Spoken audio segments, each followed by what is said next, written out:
Hello friends, I'm Alexis and welcome to my Christmas book haul.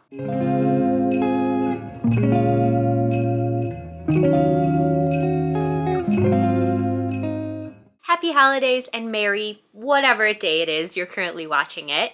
Today, for me, is Christmas, so I thought I would show you all of the good bookish stuff I got and treat this as sort of my last book haul of the year. I do have a few non-book gifts towards the end of the video, just some things that I love and wanted to share with you guys too. One of them being this amazing coffin-shaped letterboard that my aunt got me. It is so cute and it perfectly matches the aesthetic, so of course I had to put up a little Merry Christmas sign. And it came not only with the letters, but also these adorable figures to put on the board. So I have a ghost because I felt like a ghost was the most fitting, you know, ghosts of Christmas past.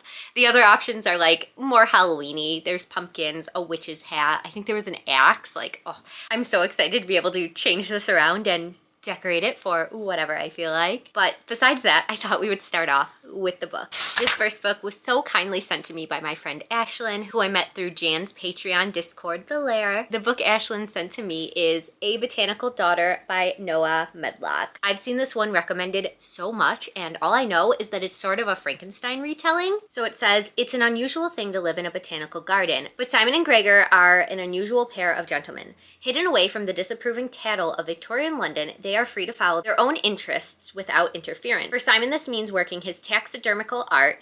Gregor's business is exotic plants, lucrative but harmless enough, until his latest acquisition, a strange fungus which shows signs of intellect beyond any plant he's seen, inspires him to attempt a masterwork, true intelligent life from plant matter. This sounds so good and I'm so excited. I mean, fungus horror is exactly my kind of thing. This next one was also gifted to me by a friend I met through The Lair. And from Tiffany, I received Assassin's Apprentice by Robin Hobb. Robin Hobb is one of Tiffany's favorite authors, and I always see them talking about how much they love her books in the Discord. So it's time. I have FOMO. I need to see what the hype's about. And I have seen Robin Hobb's books recommended for years. I've always been super interested in reading them, but I didn't really know where to start. I think 2025 is the year I finally give her a try. This one is the first book in the Farseer trilogy. Young Fitz, who is the bastard son of the noble Prince Chivalry, raised in the shadow of the royal court by his father's gruff stableman. Fitz is treated as an outcast by all the royalty except the devious King Shrewd, who has him secretly tutored in the art of the assassin. The only thing I really know about Robin Hobb's books are that they absolutely shatter your heart, so yay, can't wait.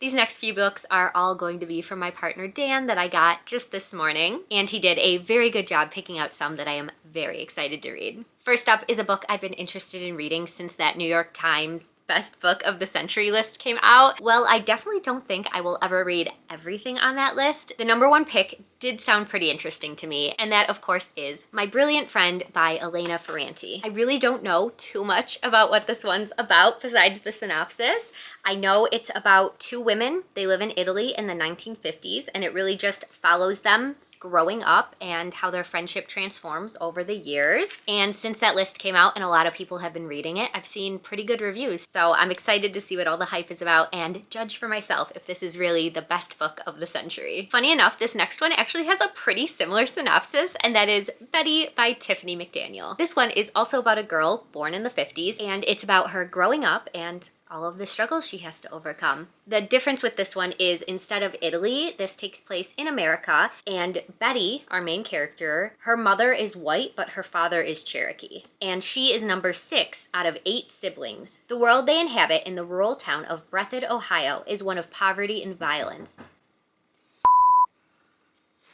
Sorry for the interruption. My neighbor knocked on the door to give us some cake. So where were we? Okay, yeah, so she's growing up surrounded by poverty and violence, both from outside the family and devastatingly from within. But despite the hardships she faces, Betty is resilient. Her curiosity about the natural world, her fierce love for her sisters, and her father's brilliant stories are kindling for the fires of her own imagination. And in the face of all to which she bears witness, Betty discovers an escape. She begins to write. This just sounds like it's going to be such an incredible story and really make me feel some things, which are my favorite kinds of books. This next one is 100% a book Dan bought for me so that he can also borrow it, and that is The Backyard Bird Chronicles by Amy Tan. If you guys didn't know, my partner is also a reader, but a little bit different than me. He tends to read a lot more nonfiction, specifically more scientific, animal, nature type books. So this one is a good one that I think we'll both enjoy because it has the animal nature aspect with the birds, but I also believe this is kind of like a memoir. In 2016, Amy Tan grew overwhelmed by the state of the world. Hatred and misinformation had become a daily presence on social media, and the country felt more divided than ever. In search of peace, Tan turned to the natural world just beyond her window, and specifically to the birds visiting her yard. But what began as an attempt to find solace turned into something far greater, an opportunity to savor quiet moments during a volatile time, connect to nature in a meaningful way, and imagine the intricate lives of the birds she admired. I fell in love with Amy Tan's writing when I read The Joy Luck Club earlier this year, so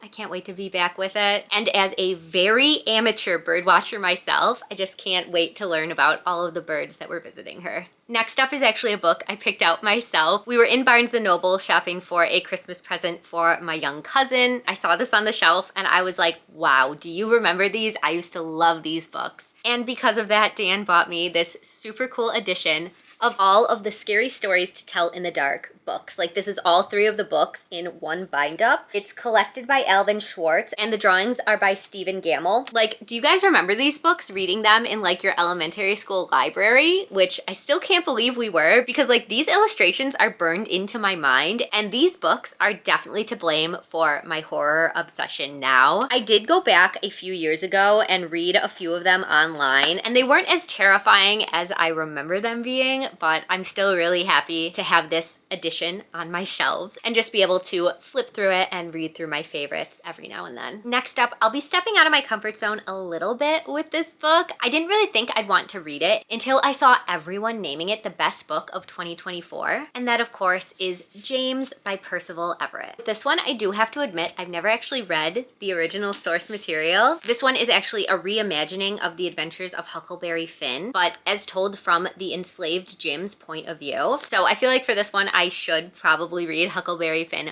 first, but after it, I'll be able to pick this one up. I'm so excited for these next ones because Dan finally helped me finish out my collection of the happiness mangas. These, of course, are by one of my favorite manga authors ever, Shuzo Oshimi. He writes a lot of horror manga, and I have read Blood on the Tracks, as well as the first 4 of this series. So Happiness actually follows a young man who one night gets attacked and bitten by a vampire, and it's really just the story of him trying to figure out life now that he craves blood. I really enjoyed the volumes that I've read so far, and you guys know that finishing out some manga series is one of my goals for 2025, so this will be the perfect way to do that. And the last book I received should be no surprise if you know that I am a Swiftie. I finally got the Eras Tour book. I am so excited to finally have this in my hands and to relive the tour and to just look through all of the stunning pictures and read all of her little notes in here. It's just so gorgeous. That's it for the books, but I have one more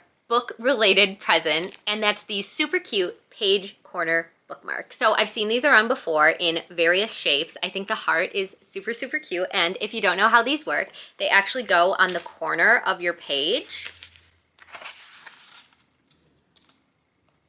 Trying to do this with it facing away from you is very difficult.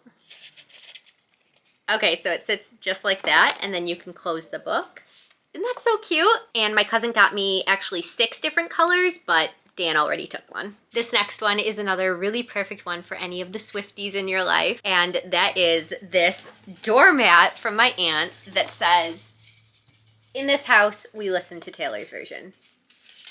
So cute. So perfect. I think the rest of these are all from Dan. So first up, he got me another light for filming, but the really cool thing about this one and why I wanted it is it has a little clip. So I can clip it onto my phone if I want to, or my camera, or just wherever. And it's actually really bright for how small it is.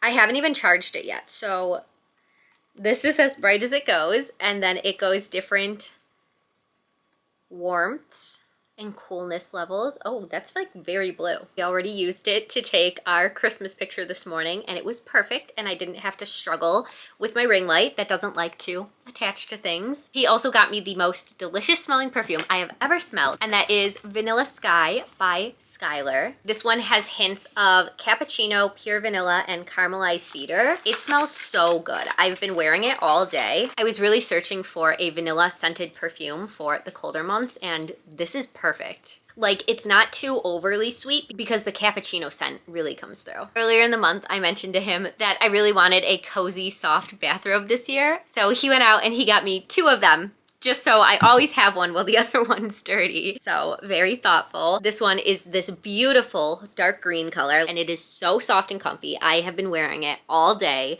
and as soon as I'm done filming, I'm going to change back into it. And then this one is also super cute. It's a light pink with darker pink hearts on it. So I think that is finally it. That is everything I got for Christmas this year. Please let me know what your favorite Christmas gift this year was, if you celebrate, and if you don't, what was a book you bought recently that you're really excited to read? As always, friends, thank you so much for watching. I wish you the absolute best holiday season. I hope you read a good book today, and I will see you soon in my next one. Bye.